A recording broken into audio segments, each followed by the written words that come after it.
Hello everybody, I'm Chase and I'm back with a new video.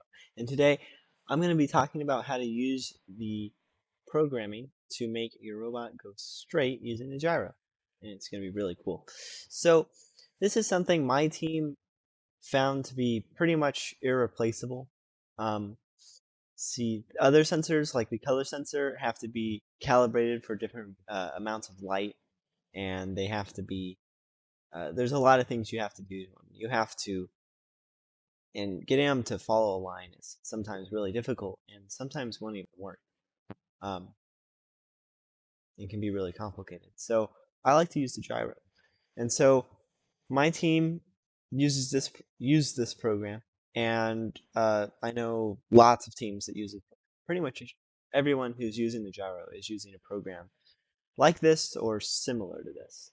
Um, Obviously, they can get a whole lot more complicated, and they'll do a lot of things for you, and they'll follow lines better. But this one will follow an exact direction, and so it works a lot better than just turning on motors or just a single one of these blocks, right? Or the uh, the program we made previously that switches to inches, because this robot it has these motors on it, and the motors aren't always running at the same speed. Even if you tell it to run at 100% power, um, the motors won't run the exact same speed or length because, well, they're toys. They're pretty cheap, and so they do work pretty well. And if you use this gyro sensor,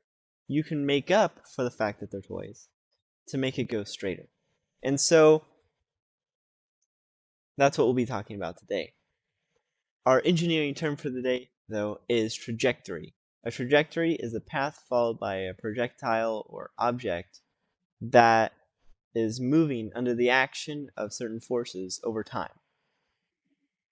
And so that's what we'll be talking about a little bit today as well.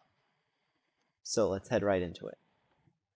So this program here might look pretty complicated at first, and it kind of is, but this is pretty much as simple as you can go to make the gyro sensor work properly. And once you've made this program, when you use it in your actual programming, it'll end up looking like this. So it's actually probably, it's even simpler than some of these other movement blocks. So in the last episode, though, I talked about how to reset the gyro properly and things like that.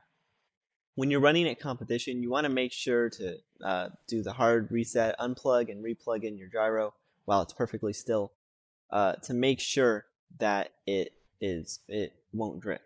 And even once in a while, it'll still drift, but you get a lot of chances at competition to run your robot, and you just want to do everything you can to make it drift, because otherwise this program will go horribly wrong. So that's what this in the beginning does. This stuff in the beginning right here, these two blocks, they reset the gyro in the programming. Then after that, in this loop runs for time. This is pretty much the easiest way to do it. So it just runs for seconds. And what it does is it takes the angle that the gyro sensor is sensing at the moment. Then it times it, whatever it got from the gyro sensor, by -7. And then it steers the robot using that input. So I can show you how that works in a moment here. But once you've made it into a my block, make sure to set it for time, and you have this really simple my block. But the only thing you need to change on this per robot, depending on what robot you're using, and what kind of wheels, if you're using the base robot with its 2 wheels and a ball bearing on the back, some people might want to use treads. There's different kinds of treads. There's the plastic links, and there's also a rubber one that's more like the wheels. You could be using 4 wheels with like the rubber taken off the back. There's lots of different combinations. So one thing you'll want to change is this value right here. So right now it's -7. It can be -10,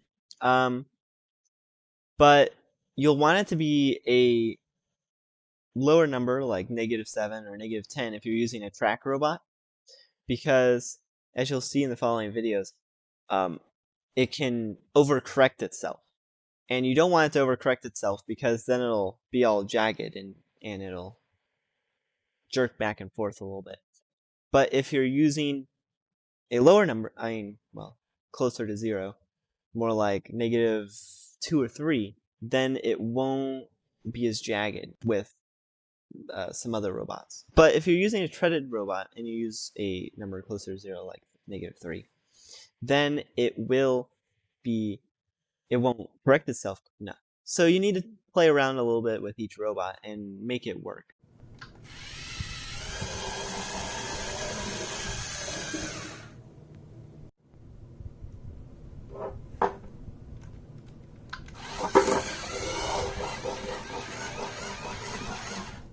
Okay, so now that we're back and we saw what that did, let's try it again, but with -3. So -3 will make it a lot less jerky. So if it does run over something or somebody slaps the robot or something, it will not be all jerky and it won't fishtail. So let's see if that works a little bit better.